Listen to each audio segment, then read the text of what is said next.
Well, I want to thank everybody for making it on a Saturday. It's nice to see some friends and some new people. I was really excited to be invited by Leslie and Omar, so I appreciate for the consideration. When thinking about the themes of this year's series, I mean, trace seemed to make the most sense. But before I started really thinking, well, to be honest, I had a hard time thinking about where to start, which is not generally something that is a concern for me, but trace, the idea of it, and these other things that kind of loop into the work are really vast and kind of disparate, and they can kind of really be intellectualized. But so before I kind of jump into the more analytical, more critical, and intellectual kinds of concerns about trace, or in the way that is incorporated into my work, I wanted to kind of share maybe a personal anecdote. And this kind of occurred to me in the preparation for this. So I feel like I'll start with, Nathaniel Mackey, who's somebody that I really love as a poet and as a writer and a really interesting thinker. But I think this quote really sums up a lot of, I think, the things that are of use and of real kind of value and really kind of exploring in the work, right? There are all these possibilities, all these kinds of potentials. And the idea of trace, can be, located in almost anything. But before it gets to this big thing in, a more art historical context, I started thinking about my mom's kitchen, or rather the way that my mom would make arepas. And so I'll kind of talk a little bit about when I was in 6th grade. We had been in Chicago, so I was raised partly in Chicago, partly in Medellin in Colombia and in Mexico. We had moved to Medellin, and then we were on our way back. But during that summer, it was like we were in, I started a new school, new kind of school year, new neighborhood, all that. The assignment was, what we did for the summer break, right? So during that summer, I had a family member that was assassinated in Colombia that was sort of a casualty of the cartel activities in Medellin at the time, were really, probably, really violent at the time. So instead of writing about that, which, as a 6th grader, it's like, how do you talk about trauma and about violence and all these things that you kind of witness? I started talking about what an arepa was, right? An arepa is a foodstuff, right? It was like really important for me that my mom still makes to this day every Sunday. And I started talking about, its importance in the family and like how it's made, but I really love talking about the transformation of the object, right? The way she kneaded the corn maze, all the, things that she put into it, which I won't reveal, and the way that she really transformed it to kind of make it look like this sort of frisbee shape, and then it really was transformational in the way it was cooked. And for me, what I found myself doing was masking this real kind of traumatic experience with this other thing about making that was about kind of transformation in a way. And I was really thinking about that's also a trace, right? That was like a thing that, it's taken me a really long time to kind of tell you that narrative, which not when I was starting off as an artist, like I was kind of questioning these things, right? Really kind of like teasing these things out through bigger questions. And I think it's been more recently where I've been able to really kind of pinpoint a lot of these things. But what I was doing was really kind of putting these disparate things together. And I think that's a lot of what my practice really encompasses in terms of these kinds of traces. So now I kind of want to just, jump into some other things that are maybe more related to kind of the work, right? I'm going to start with this trailer, which is about 2 minutes, so just, bear in mind.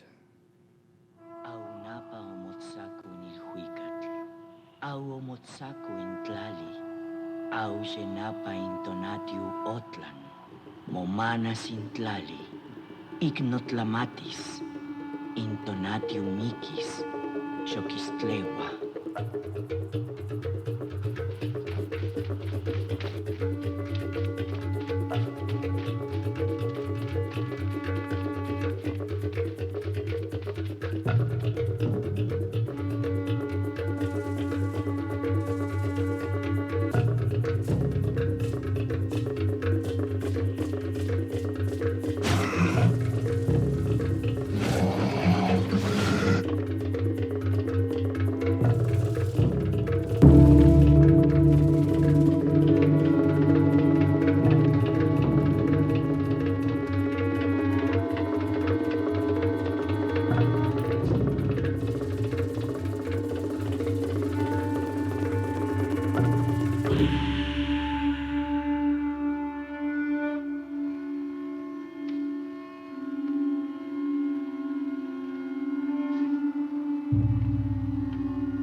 So I didn't preface it by, before showing you the trailer, but so Juan Mora Catlett is a really important filmmaker and artist for me. This was actually a film that I saw my first year of undergrad.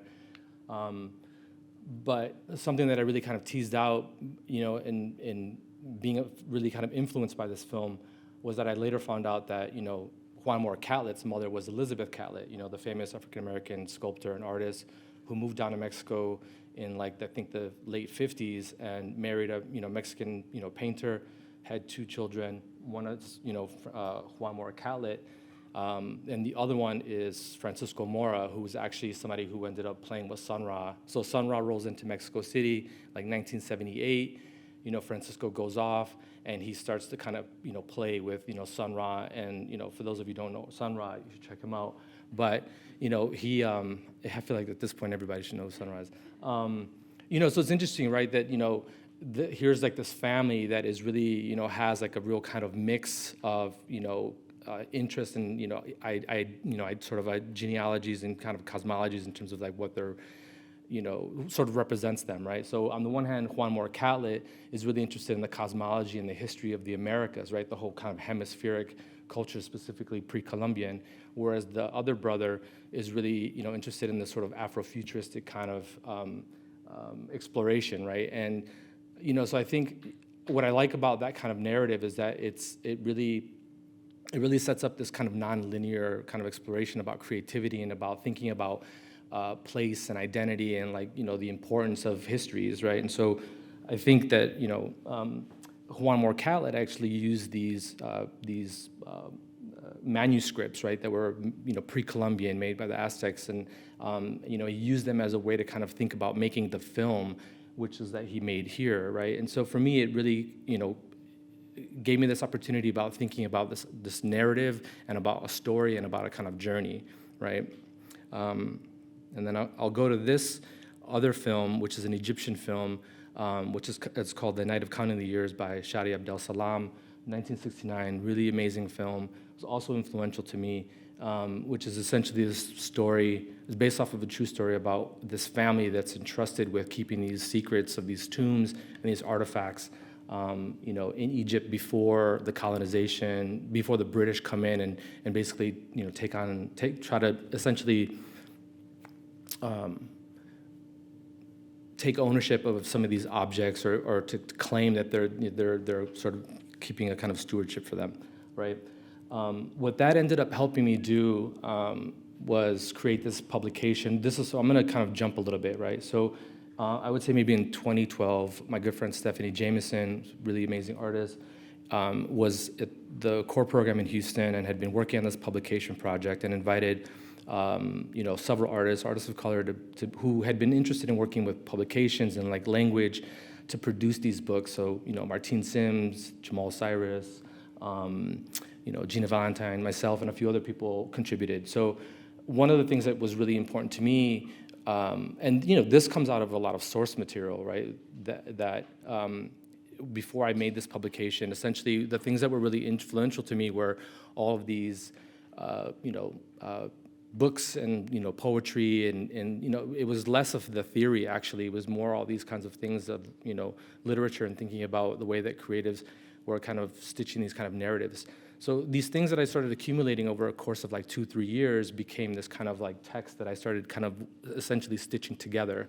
And it's sort of based off of if anybody's read Samuel Beckett's Waiting for Godot, also an influential text for me, but it was, had this idea of these two kind of figures, these ghostly figures. So one of them is called Braille Teeth and the other one is called Nobody. And one of the things that I ended up doing was essentially going to all these different residencies and really kind of producing all of this work in different ways. So in one residency, I would maybe, do photographic-based work, right? If I didn't have a dark room, I'd make a dark room, or I would start to kind of maybe make these larger scale works, that are more painterly. And you'll notice at the very bottom are all the titles.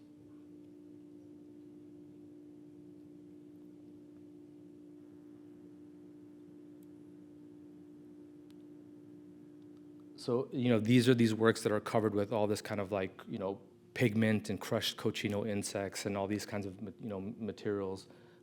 And so one of the things that I did was, so I essentially made this publication thinking about it as a sculpture, right? I was like, a book is a condensed object, but then it expands slowly, right? And then I thought, well, how can I expand that in a sculptural way and kind of maybe articulate that visually? So I used those residencies to kind of produce all this work that was in relationship, to this publication. And so I thought of these objects that I'm showing you right now as the kinds of sites in which these figures were actually having these conversations, right, in a kind of a roundabout way.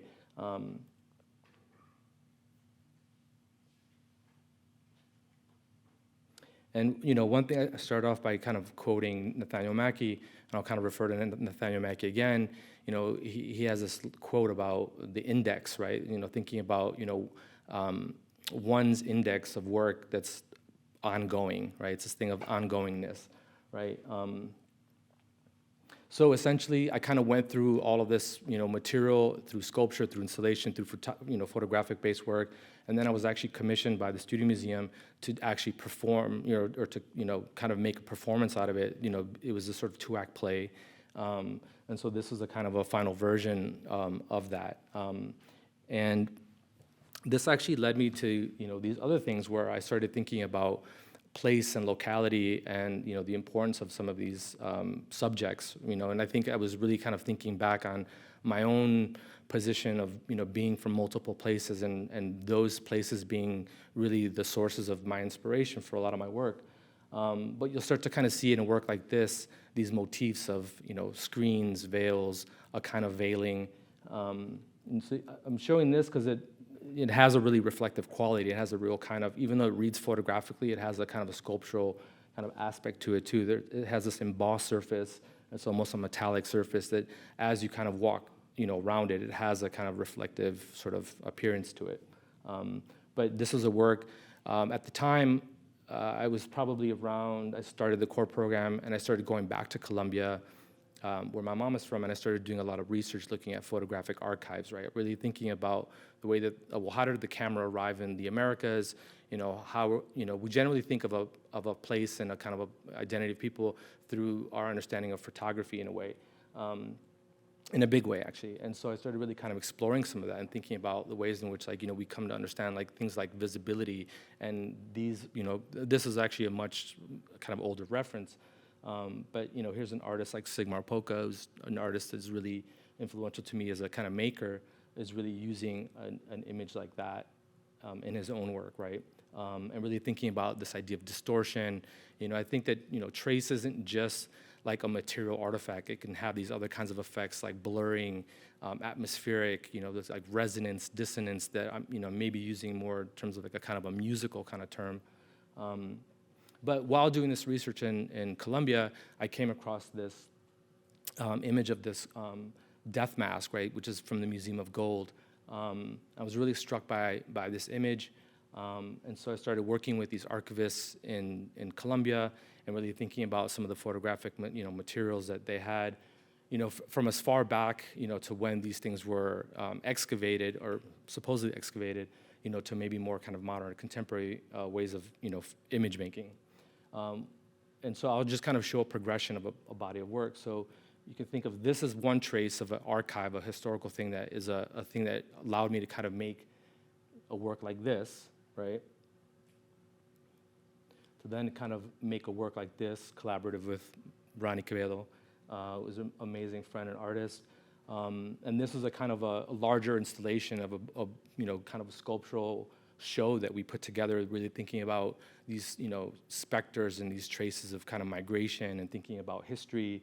And so, this vessel, this death mask is now made into a kind of vessel. There's water that's poured in there, right?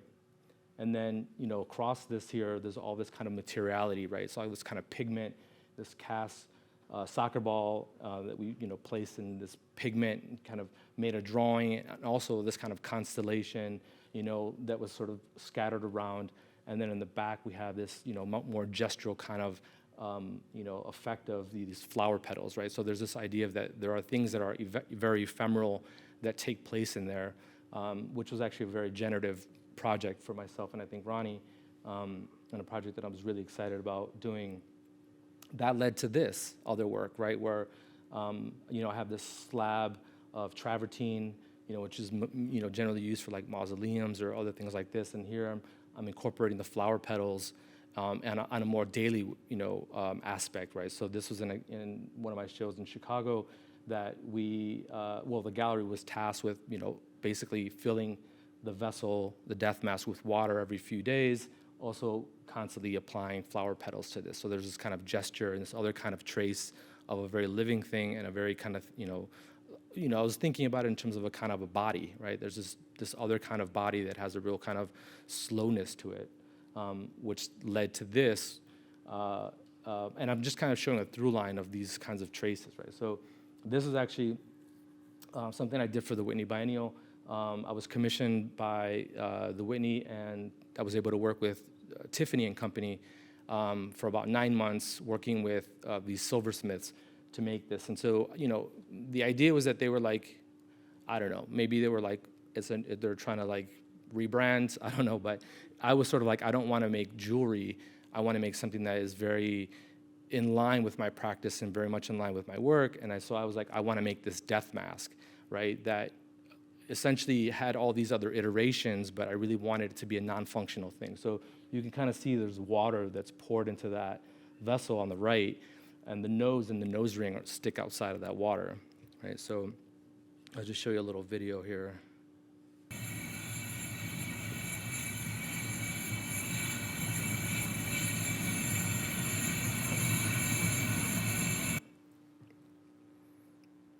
So, for a long time already, I had been making these works that had this kind of ephemeral component, these gestures of, materiality as a different kind of trace, and have been kind of carrying that through. And then I got this opportunity to kind of do a 10-year career survey, which was amazing. That it was actually curated by Jamila James, who was at the Institute for Contemporary Art in Los Angeles, now is at the MCA in Chicago. And so I'll just kind of go through a bunch of work here in the middle to kind of show you some of that work. And then there's an audio I want to play here, and then I'll kind of talk about this piece in a little bit.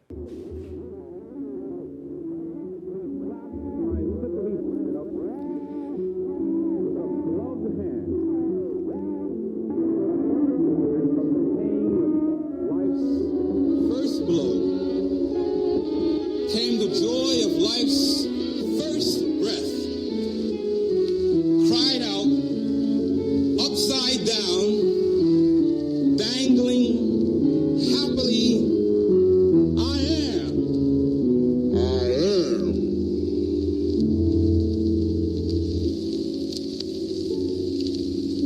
The years now, harder blows, more painful, more often, more crying out, upside down, dangling. Who am I? Who am I? The louder I ask, the louder becomes the silence of no answer, until it seems the silence is saying, by saying nothing, you ain't nothing. But the somebody I am, somewhere within, yet unknown, rebel at this very question. Do not ask, who am I? You will know what needs to be known when you ask instead.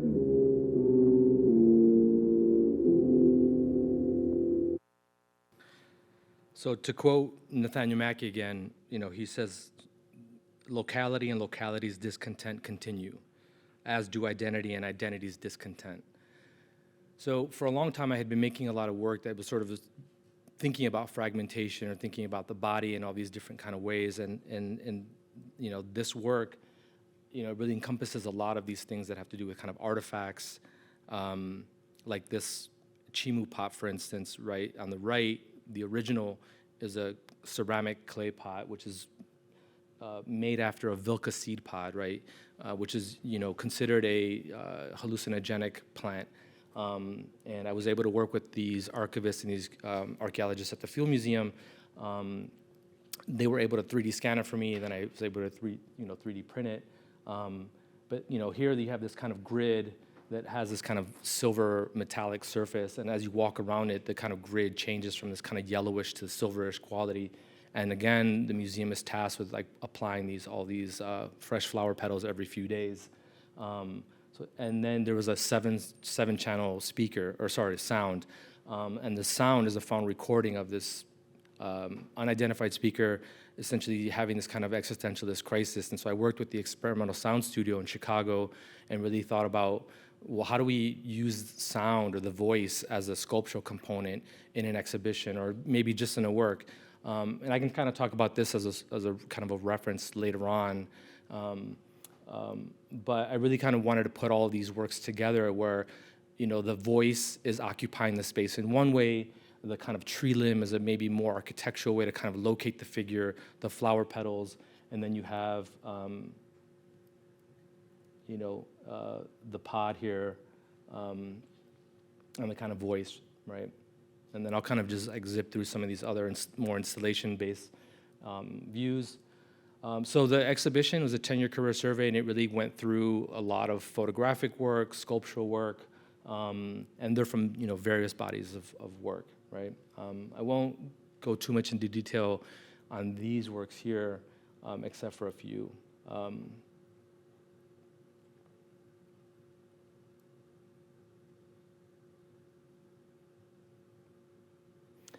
Maybe the image is a little blurred here, but what you're looking at is essentially this barbed wire. And the barbed wire goes, so there's two images, right? There are these diptychs. There's barbed wire that goes at the top and then kind of in the middle, and then there's a cut in the middle, solid black line, and then it repeats itself, but the barbed wire is not continuous. But the whole surface is completely covered in this like diaphanous pigment and this charcoal. So at a distance, it reads totally as like this black velvety surface. And then as you kind of slowly walk towards it, the image kind of really reveals itself. Again, thinking about this other kind of wire. So, I mentioned this idea of spending time in Latin America, particularly in Colombia and Mexico. And then I really started doing a lot of research in other places in the Caribbean and really thinking about violence in those places, specifically with the idea of the way that, or thinking about the way that violence abstracts and fragments the figure and the body, right? So we can see here a clear indication of a figure that's totally abstracted. This image is actually made from a source that I found by this group here. It was actually a collective from the 60s in Mexico City that really kind of did all these kind of happenings and actions. I ended up making two images, putting them together to make a kind of photographic negative, and then made all these things kind of by hand. So even though the original is really kind of far from the actual thing, these are actually made very much like paintings that have these kind of skins and these kind of real material surfaces on the actual face, and all those kind of creases. So there's moments where you can't really distinguish where the image is and where the material is. They're sort of deceiving in that way. This is a kind of a larger mural. It's more kind of painterly. Again, maybe thinking about a different kind of trace, using actually a quote by Hamlet. So I would say that a lot of the text or a lot of the titles actually are real, for me, its own index, but I use it as an armature to really point to all these other things like sites and other writers and other poets and other kinds of things that are really of complete or of importance to me and help me really think of it as like a constellation. It's like a different kind of map. So these are these cast, what look like kind of half beasts that are in these cages, these bones that are hanging from, from the top. And so this is like this idea of kind of what's being transformed in this kind of, sort of circular, sort of violent display. Again, another work that reads quite photographically, but is actually made very much like a painting. And the scale of all of these works, I should also say, is that it's one-to-one. It means that it's like a human scale. So the way that I determine this is not by the size of the file or the size of the material, but really thinking about the size of that kind of leaf, right? Like, is that leaf on one of those sides, about the actual size of a real leaf, right? So that's how I kind of determine that. Same with the image of the guy on the horse, right? There's a massive work that took me quite a long time to make, and I wanted at a particular distance for that figure to feel as if it's almost, to that distance of the viewer, and that. So on the one hand, it reads really photographically and it has this kind of atmospheric quality, but when you get up to it, it has all this kind of material surface to it. Another kind of trace, this one here. This is actually one of the works that was in the New Photography Show, it was called Being, which is all about, personhood and subjectivity and how we think about what a being is.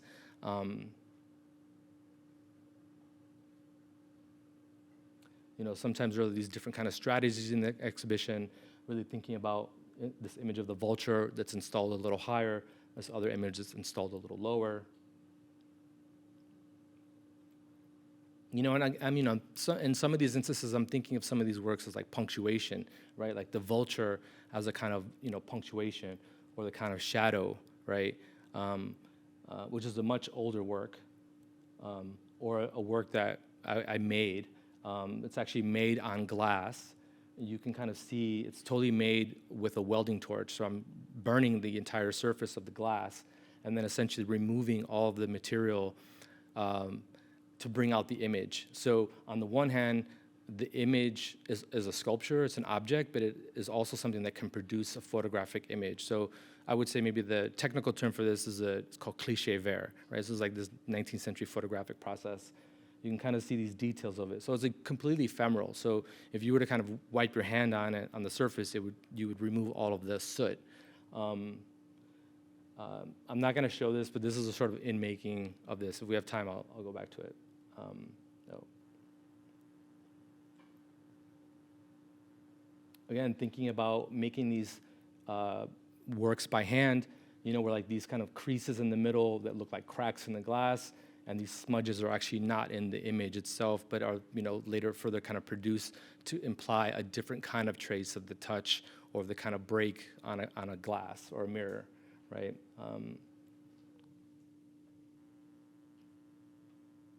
Thinking about working with cochineal, thinking about a different kind of body, its ephemerality, its other kind of trace. This is actually a work that I made when I was living in Houston. That has been a real kind of, I know I showed the Years Now, which is a much larger work, but this is actually one of the works that kind of came before that. The show traveled to ICA, VCU in Richmond, and so this is a different kind of iteration of the exhibition. This image here is actually one of the very first images that, although I started with that image of the death mask, the art of that one from the Museum of Gold, this one actually followed it. And this is actually maybe one of the few works where the body is actually fully visible. This one and maybe the other figure on the horse, where a lot of my work generally alludes to the body or to the figure in some way. This actually is about the size of a real car, so it's quite massive in scale, has all these kinds of, again, creases and these kind of fibers on the surface, quite monumental work that, to be honest, I was actually quite hesitant to make for a very long time. It was like a work that I'd been thinking about for maybe 5-6 years before I actually made the work. This is actually in Houston, so initially I'd showed the one version of that kind of fence piece, and then this is it's actually much longer presentation. I'll go back to this if we have time. And then I'm gonna, just for the sake of time, I'm not really sure how we're doing at time. We're good? Okay. I kind of want to just jump to a more recent project, which is at the ICA in Miami, which is essentially another kind of journey, right? Another kind of thinking about history and it's my kind of engagement, with it and thinking about communing with the past. So in 2017, I got invited by the MacArthur Foundation to go to Cuba on this sort of exchange initiative, right? The idea was that 6 artists from the U.S. would go to, Havana. We'd meet with 6 artists from Cuba. We'd have this exchange. We'd have an exhibition in Havana, and then we'd have an exhibition in Chicago. For me, I didn't go with the idea of making work. I think the one thing that I really wanted to do was I wanted to look for the grave of Belkis Sayon. really important artist who I feel like the world is really kind of, well, actually really knows about her now because she's in all these kind of biennials and triennials. But aside from that, she's like an incredible artist, really influential, often made collagraphs, right? This kind of very black and white, stark work is a printmaking process. You can kind of see on the left and on the right these figures that are kind of sort of parting these veils, right? Thinking about this other kind of visibility. And Belkis actually made work about this male secret religious society in Cuba that essentially she was not part of, but she was able to kind of visually articulate this the secret society. And so a lot of the work that she was making was a way to kind of represent that. She committed suicide, I think, at maybe 33 or something like that. She was actually, I think, one of the first artists to represent a Latin American country for the Venice Biennale, which is very important. And I essentially went looking for her grave. So this is a map of the necropolis, one of the oldest, if I think the oldest necropolis or cemetery in the Americas. So this is a plan of it. It's quite massive in scale. This is another way of thinking about the sort of the way that it's laid out. And then this is actually a copy of something that, one of the maps that I had. But in the far back, right kind of to the right of where the north end is a section of where people who practice this religious, it's called apacua, they were buried there. And so while I was looking for a grave, I was encountering all of these sites, right, that were scattered throughout Havana, and really thinking about all these kinds of traces of gestures of commemoration, and thinking about, well, this idea of the body, how can the body be represented, if it no longer has agency, right, that it's no longer living, right? So this is actually at the very center of this are these traces of blood. So thinking about this very kind of ephemeral site or of this kind of gesture of blood on this as a work that I'm thinking about this trace of a body, literally, right? And then I'll kind of position to the works that were at the ICA in Miami. These are actually cast iron boxes that I made, these cardboard boxes that, again, are, the museum is responsible for placing these fresh flower petals into the cardboard boxes, which actually were based off of this photograph that I took of that site. So I've been thinking about the cardboard box as a vessel. So if I put this cardboard box and one of the death masks that had the water that I did with Tiffany, for instance, on the same kind of line, I think of them in similar ways as both being able to kind of capture this kind of ephemeral materiality, and also sort of thinking about, on the one hand, is more a kind of reverence, right? Whereas this is something about sort of tending to a place, tending to a site. And I mentioned this earlier, but the way that this kind of work with the barbed wire reads as a kind of really black, almost field. And this is actually one of the works that I made that's actually a direct homage to Belkis, where I have these, they're called telson. They're these tails that look like these kind of bones that have this kind of serrated surface. They're actually the tails of these horseshoe crabs, they use to kind of balance themselves. So these are these objects that are placed on top of that.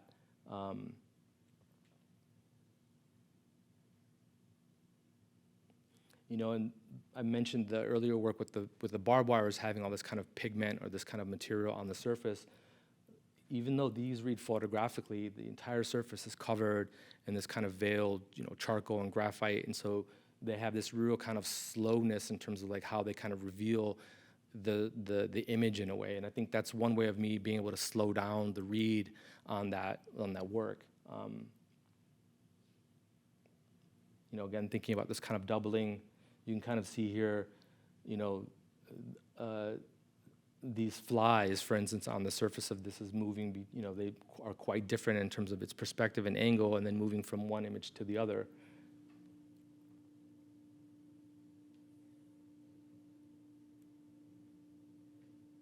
So this is actually a counterweight which weighs about a ton, that I was able to source for the exhibition. But that's what actually this photograph is, which is a counterweight. I had photographed years ago, and I'd been thinking about this. So even though I had made this photograph, it took me quite a long time to kind of really go back to thinking about making it a more kind of a sculptural thing. Sorry.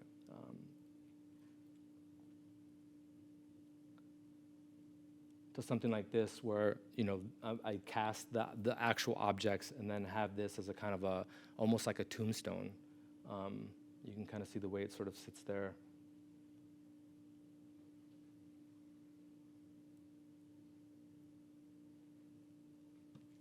So I think I've been sort of just talking a lot about different projects in different localities, and I've just been, I think, essentially what's really core of the work is this kind of tracing of a in-between state, really kind of exploring these in-between states within a lot of the work. And I think it's just really thinking about speaking to that and kind of trying to find a way to give those things form, right? Thinking about, materiality, thinking about sight, and thinking about all these things that are really kind of rooted in a memory, and really kind of exploring that in a, I think, nuanced way, but that I think isn't, I'm in some ways telling these kind of stories, but again, I'm taking these kind of disparate things and putting them together. And that's generally what happens in the studio, I think, and also that these things aren't always rooted in the studio. They're really kind of me going out into the world, looking at a particular place, particular site, engaging with a kind of history, and then these things kind of make themselves way back into the studio. And then I'll just kind of finish here, because I think this is kind of an interesting thing for me, in that when I was in Cuba, I wasn't able to find the grave, right? It's uncertain where she's buried, but the curator G. Moreno took me to the ceiba tree, which is a really important tree in terms of its kind of mythology or representation in Latin America. This is actually one of the trees in Miami where Ana Mendieta did one of her early bodywork works. And so I've been really thinking about that. I took some photographs of the site. I made this drawing of it, and I just really couldn't get that tree kind of, or that sort of silhouette of her body, sort of really thinking about that site. And I started making these kinds of works where I proposed to kind of make them in ceramic. And so this is actually something that I'm in the process of making right now, is thinking about, these works here in relation to this, which would be a much, much larger drawing that will get made into ceramic. So yeah, maybe I'll kind of stop there. And if I have time, I can kind of show some of the other videos or whatever. I'm happy to take questions too.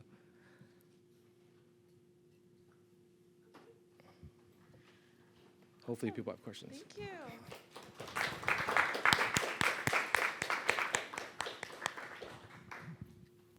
So I don't know if we said at the beginning, but if you have questions, we're an intimate group.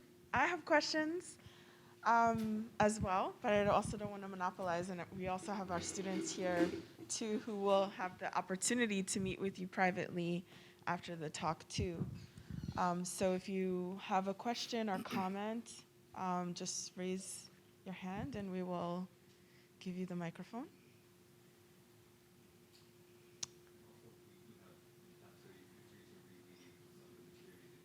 Talk about if Okay. question is an opportunity for it, or if you want to. Okay. So, okay. Mm-hmm. I guess. Yeah, just in case everyone's feeling shy, I can kick this off. You showed like the return to Aztlan, which seems to point to a sort of like seeking and a journey and a quest, and then the Night of Counting the Years, which is about maybe preservation and legacies and histories and how they transfer. Belkis looking for her grave, going into archives and searching and seeking. So it seems like a big part of your practice is actually like almost a quest or or a journey and a seeking through something. And I'm just wondering, it's almost like a digging. I was hoping maybe you could speak a little bit more about that, because even the way your transfer works, it's like you start with the image reverse and you have to slowly reveal it. Like there's such a reveal and there's such a, I don't want to call it research because I mean it is that, but it's also, it seems deeper than that. So I don't want to call it a performance, but there's such like a physicality and like movement through the work that doesn't get seen, but it feels important. So just. Yeah, thank you.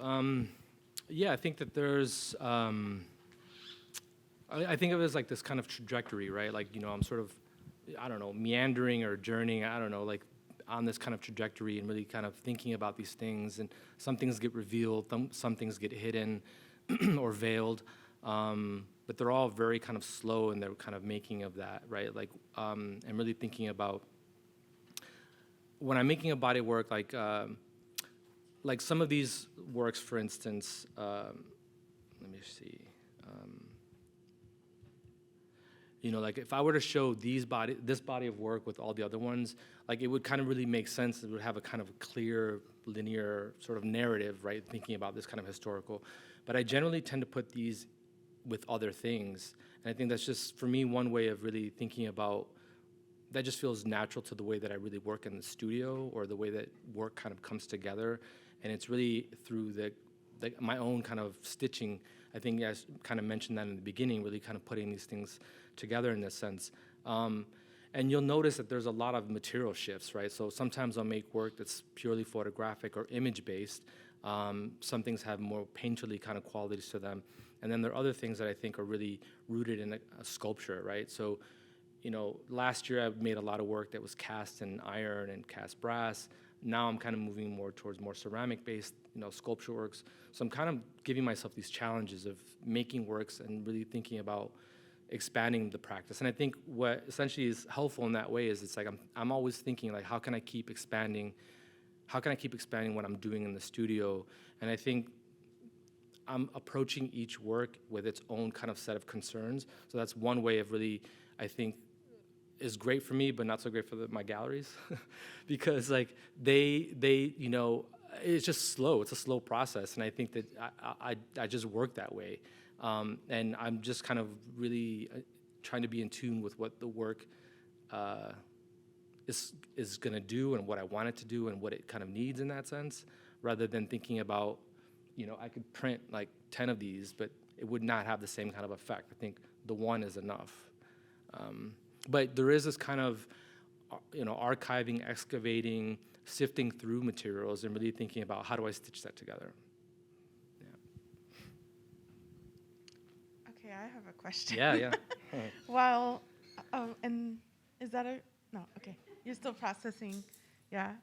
I have a question relating to the use of the photographic image.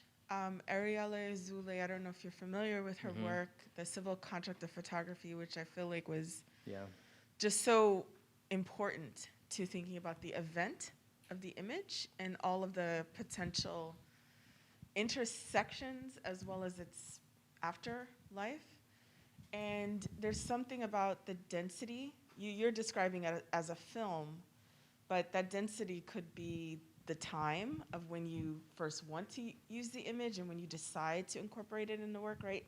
There's all these ways of creating space between what the image as artifact or the image as object and when we encounter it, and all of the history making that happens in between. So I'm curious to know more about that process for you. The images are very striking, like even the image that you just showed, though it's a drawing, there's some aspect of it that seems very photographic, but it's of a catastrophe in essence, right? So there's the barbed wire, right? Like these images, we can't fully get the whole, but there's some tension there. So I wanted to hear you speak a little bit more about that, and also this notion of the multiple encounters with the image in it. Yeah, thank you. That's I think that these kinds of works,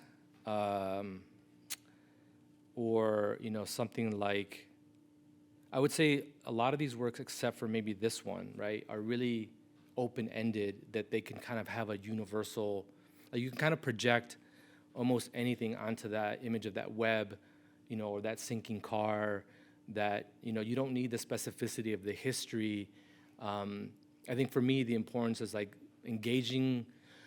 I think this is the other thing, is that it's like, I'm not in the United States thinking about Latin America. I'm actually going to Latin America. I'm spending time there.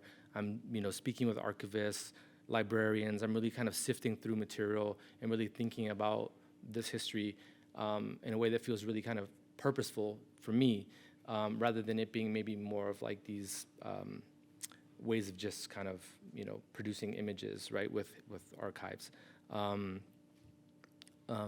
But I think that the more black and white kind of based stuff, the way that I'm treating these, it's like I think it's important for my hand to be,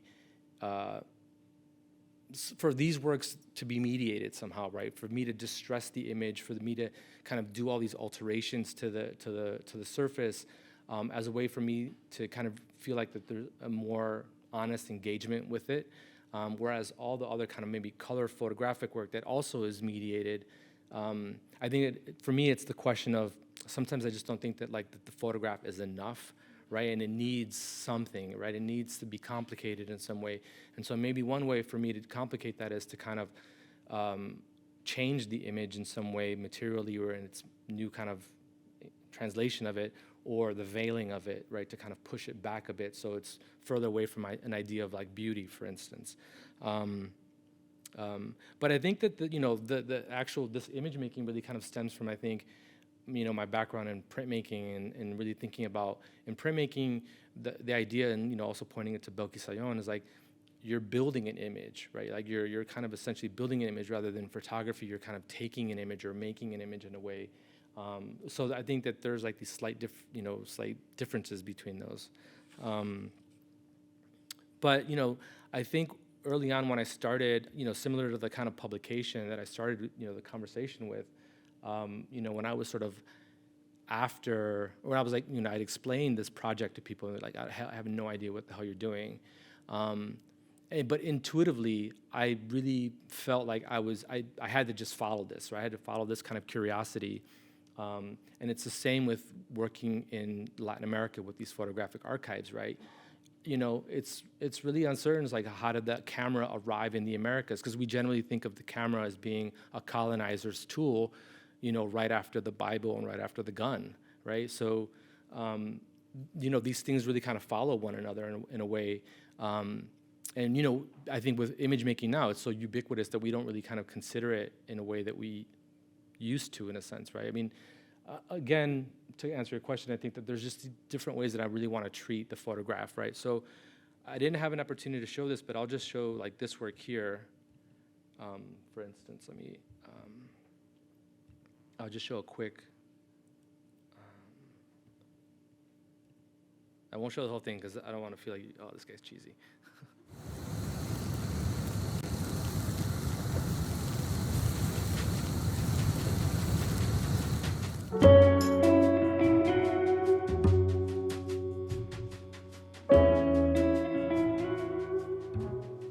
I'm Harold Mendez, produced. Just kind of cool. I'm using a welding torch, right?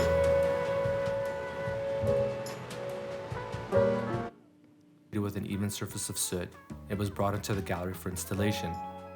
So this is completely delicate. So, I mean, this is a huge sheet of glass. It took 6 of us or 7 of us to move it. And let's see. On the backside of each of those bricks, the word empire is embossed into it, but that's not visible to the viewer. To produce the image at a 1-to-1 human scale, I used a combination of methods. For specific areas, I projected the image onto the glass to get accurate proportions and scale, but I also periodically referred to the projection.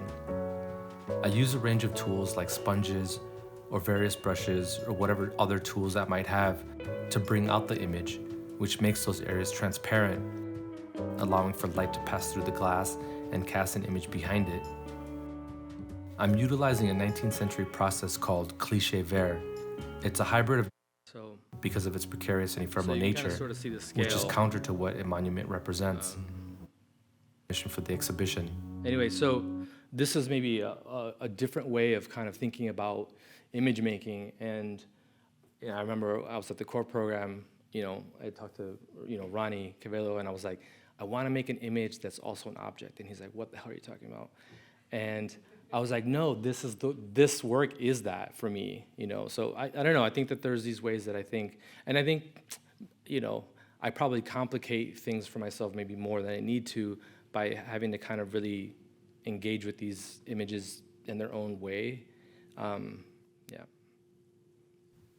Yeah.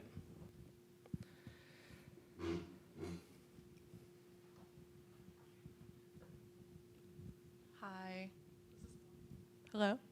I guess I have like a two-part question. So, assuming and maybe rightfully assuming that memory is fickle and history's written by its arbiters, I'm wondering how you navigate your own bias as you're parsing through material, and I'm also wondering like what the sort of editing process is like in terms of determining what's brought forward in your work and what's lost. Yeah. Well, I think for one, the work generally sits for quite a long time before it kind of gets edited. So I generally I'm kind of always making work, right? But then there's some things that just really feel like kind of, left field or kind of, they don't really kind of fit with maybe that's one way of editing, right? Is really thinking about that it doesn't fit in line with the kind of narrative. There's some works that I made,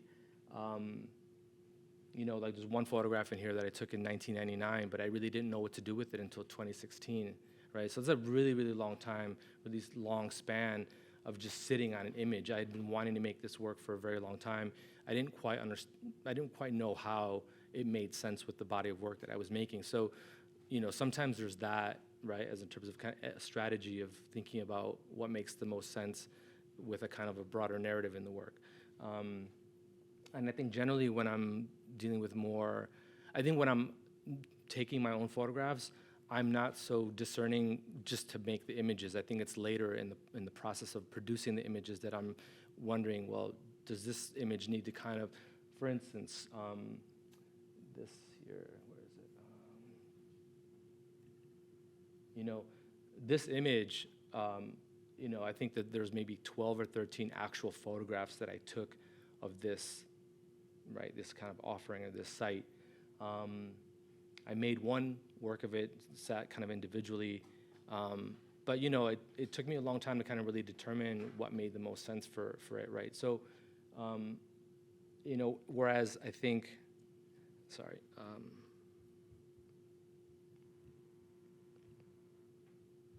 this image, this is just there's one image, there's not multiple images in that way that I'm really kind of walking around this location and thinking about it, really kind of observe the location, photographed it. So I think part of it is like taking my time. I think with the photographic, the more research-based things, like I said, I'm generally in conversation with archivists and, libraries and institutions and really, trying to tease out certain narratives, right? Thinking about, generally, essentially what I'm looking for is work that kind of implies a kind of a witnessing. And that's generally the bigger arc of the thing that I'm really interested in with that photographic kind of research.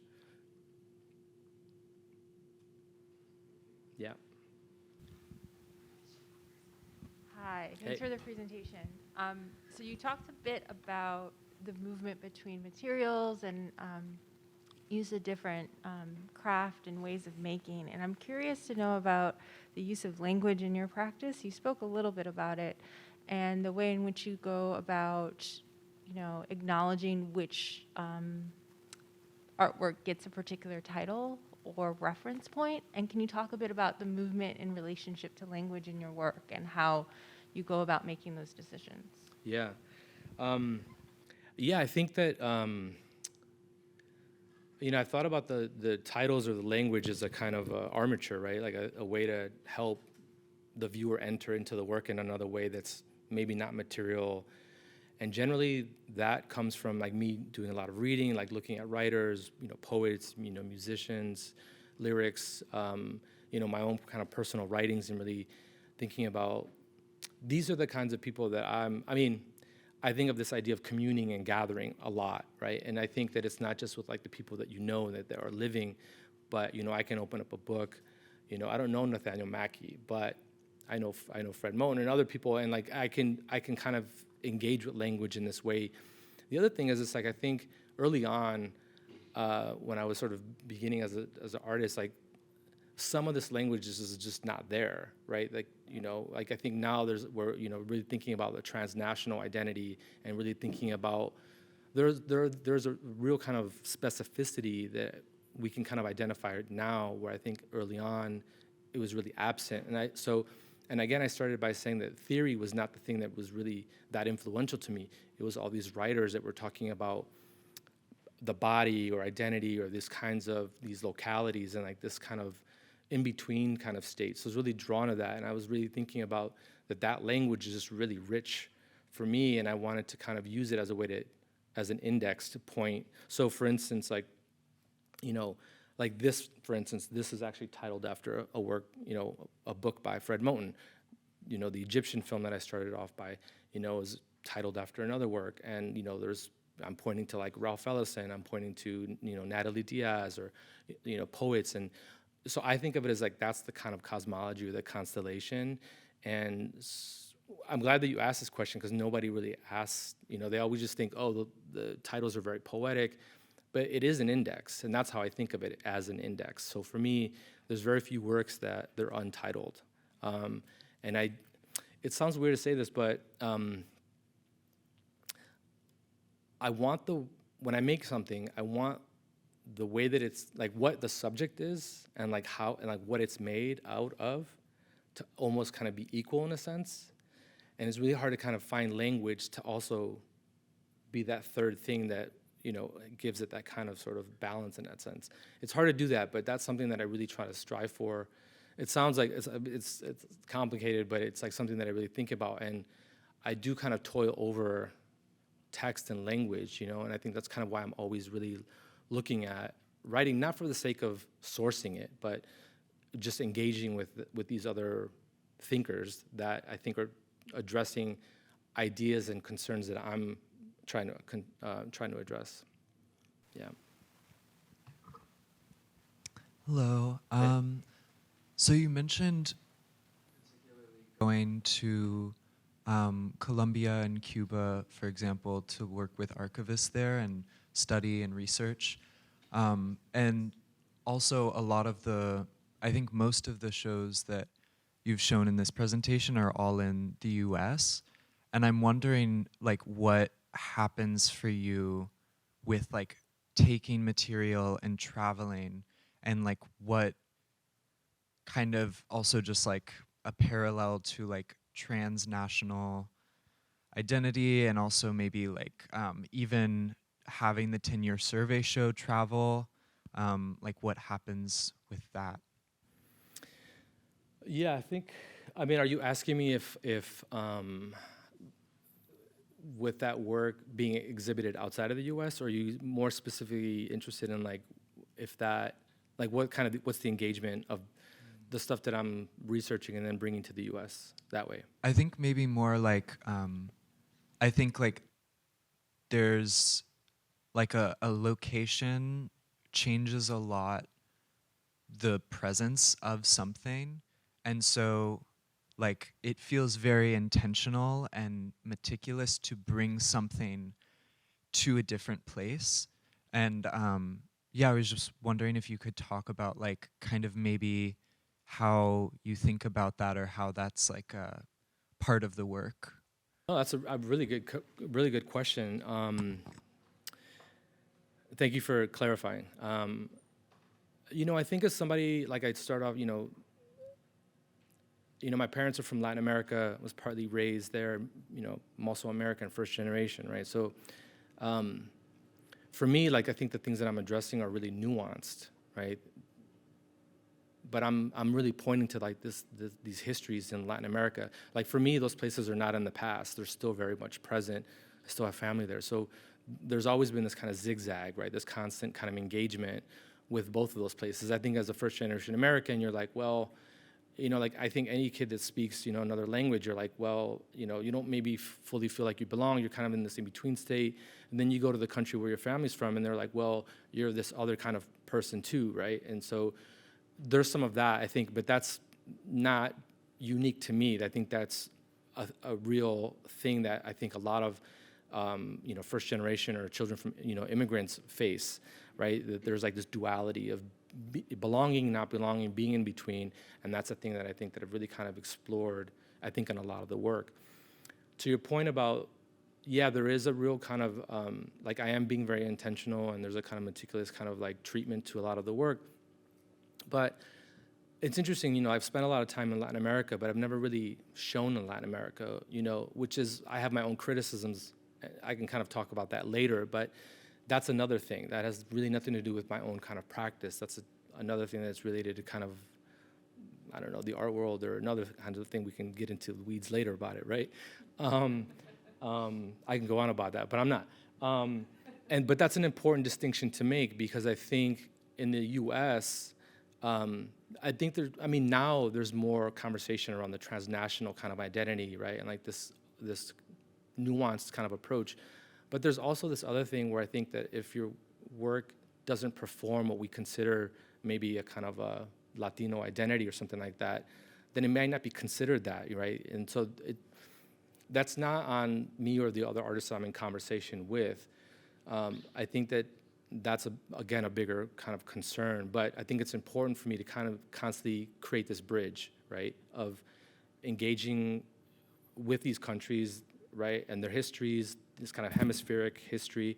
And I think the reason why, sorry, it's taking me kind of a long while to get to this, but I think it's part of it is because it's like when I was also an art student, like that bridge wasn't there really, right? So like the artists that I was looking at was like Ana Mendieta, Felix Gonzalez Torres, a lot of dead artists, right? And so like I mentioned this earlier, but like, you know, I feel like I'm like kind of communing with a lot of dead artists, right? And then of course I have my friends that I, you know, commune with about my work and other things, but those artists that I just mentioned, for instance, were really thinking broadly and very smartly about the body and about this kind of being in between state that I think for me were the artists that I looked at to kind of help formulate that language, right, that didn't exist then. And so for me, I think about it as like my way of kind of creating my own bridge to those artists that is maybe a place where I can really kind of explore that nuanced, you know, locality or identity or even the problems with some of those things. Yeah. Good question. Thank you. You mentioned like how often you work with other people when you're doing the work. Do you feel like the final product is automatically gonna represent the work that you did with them, or is there any burden at all to, I guess, put their efforts, like collaboration with you, into the final product? And completely unrelated, you mentioned violence, the way violence abstracts the body, right after you mentioned the Caribbean. So I want to know, like, what's the connection there to you? Yeah, thank you for that. Collaboration is like super important. I like collaborating when I can, and I like to do it with people who I think are just as curious and really kind of open to that kind of engagement. And it's also just a really important way to kind of really get outside of your own way of working. You know, the early project that I showed with, you know, Ronnie Quevedo, I'd been making a lot of kind of image-based work. I'd been, you know, making things that were rooted in research in Latin America. And then I was like, I want to do this show with you that's all sculpture-based, you know? And I'd been making sculpture, and it just really allows to kind of have different parameters for ways of working.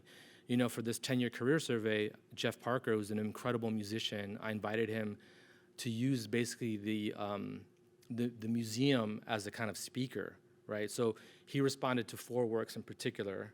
I'll just do a quick kind of play. Jeff Parker is an amazing musician. I like really into music, and I can nerd out big time. But let me just play a quick sample here.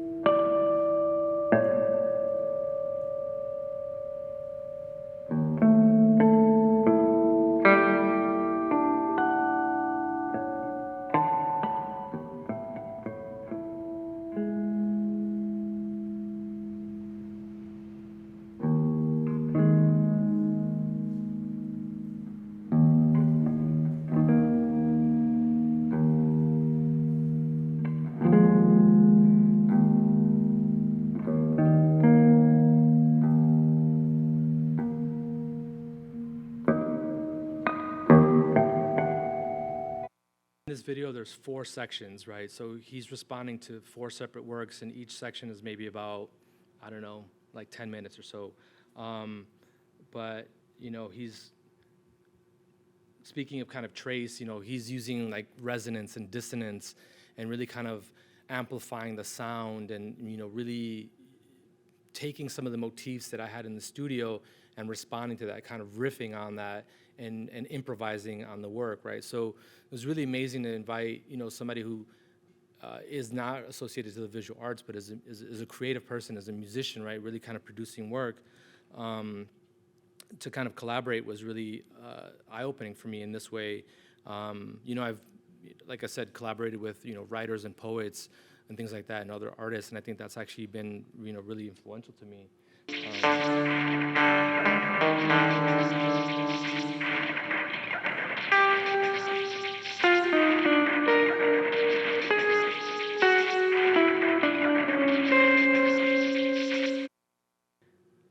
So when I had the conversation with him about the work, he asked me about, you asked about violence.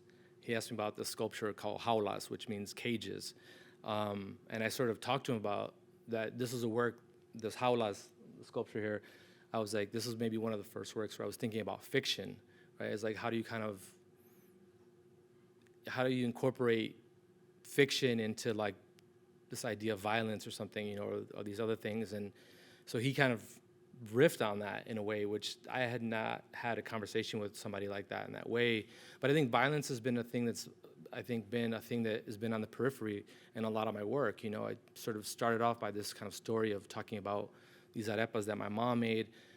Living in Colombia, you know, was definitely witness to a lot of kind of violent events. That image of those guys with all the machetes, like that actually comes out of a real experience, right, of witnessing something like that. So the idea of the veil, or this kind of idea of distancing and witnessing, is a thing that I've really explored throughout a lot of my work. But anyway, if you have time, like I suggest, like you like listen to this. It's a really beautiful kind of collaboration. And he's just like, this guy's like, if you want to like hear somebody talk about America and like music and blues and like, he's a jazz musician, but he also makes like, you know, beat music and inspired by like, you know, Sun Ra, Madlib, Jay Dilla, you know, like really amazing kind of people. And I like being surrounded by people who are really kind of open to these things too. Anyway, long answer. Can I answer? Ask a question. I wanted to put together or to bring together our theme of trace with a couple of motifs that, to my ear, resonated or came back during your talk, which is after and slow, and what you just spoke about in terms of witnessing. And it seems to me this idea of witnessing, or this bearing witness you do through building traces of traces, like your points of departure are often not a thing, but the trace of a thing, the photograph of the death mask, the looking for the grave of Belkisayon, etc. And then you build and these traces are often lacking in context, or lacking in information, or imbued with a certain violence that you don't want to deal with directly, perhaps. And so you build the trace of the trays that you open up or fill with other things. I mean, it could be water, it could be other kinds of material elements, as a way of working with the after. You're working, after Ana Mendieta, but coming after something, right, in a way. And so I was wondering what the function of slowness was within this. This idea of working slowly, but the idea also of requiring a certain slowness from the viewer as well in engaging with the work. Yeah, I like that you mentioned that. I mean, it took me a long time to be okay with the slowness of the work. Like, I remember when I was in grad school, a faculty painter said she would work on like one painting for like a year. I'm like, that's insane. Like, how would you do that, And then later on, I was like, oh, damn, like I found myself sitting on things and working on things and just realizing that's like, I think I'm trying to engage with the more, I think a nuanced kind of thing. And I think that works, I think, in some instances, in others not so much, because it's like, I like this, for instance, the one work with the kind of barbed wire, right? That's a real kind of physical, slow, the way that image revealed, the way that the barbed wire gets revealed, because it's, masked by all this material. I think that on the one hand, formally, I like that somebody can walk in and see him, like that reads as a kind of a photograph or a painting, and then they walk towards that, and then that materiality really kind of starts to kind of show itself. And I like that it does this distancing, right? So on the one hand, that is a broader engagement with the work, takes up your periphery, right? And then other ways, the work is really intimate and really kind of small, and it opens up itself to, your viewing of it in a different way. And I think that's kind of something that I just do in the studio, is like thinking about how I want to engage with that, with that work and that material. Sometimes things, I think, come faster, and then other times it just come much, much, much slower. But I think it's part of the process of just like the making of the work and really teasing out the narrative that requires that kind of slowness. I don't know. I've been in this situation where like I've got invited once to do a group show, and I felt like the work that I was trying to get at the things I was just mentioning, and I did something else, and it just didn't feel right. And I felt like I kind of said yes to the opportunity, but it wasn't the right opportunity for the actual work, in a sense. And I've just kind of come to realize that it's like sometimes, I mean, that's a privileged position to be in, right? Is to kind of be able to say no to this, yes to this. But I think just in the way that I've found myself, these kind of rhythms of working, I found that that's just kind of what I think the work, requires. And I talked about this kind of linear. I started off by talking about the way that film by Juan Morcal, it was not a kind of linear thing, in a sense, right? And I like that there are these artists, because I think life is just, it's not really a linear thing, right? That there are all these things that we're kind of zigzagging between, and it really kind of just takes time to kind of unpack these things. And I think that's maybe, at the heart of it is like this unpacking of that and having kind of a respect or a reverence for that. But then, just making the right decisions, I think, for the work. I don't know if that's maybe too general. I could try to get more specific, but I think part of the image making, for instance, I said this earlier, is that even though if I take a photograph myself, I feel like I have to do something else to it. And that's like maybe like my own kind of compulsion to feel like that it needs something else, right? And that maybe just the one photograph is enough rather than me making multiples. So I think it's like this thing of like, when you encounter something in the real world, you have like a kind of a specific engagement with it rather than the same kind of engagement with it, multiple times, if that makes sense. Yeah. Thank you, Harold, for your talk and your generosity. Thank you.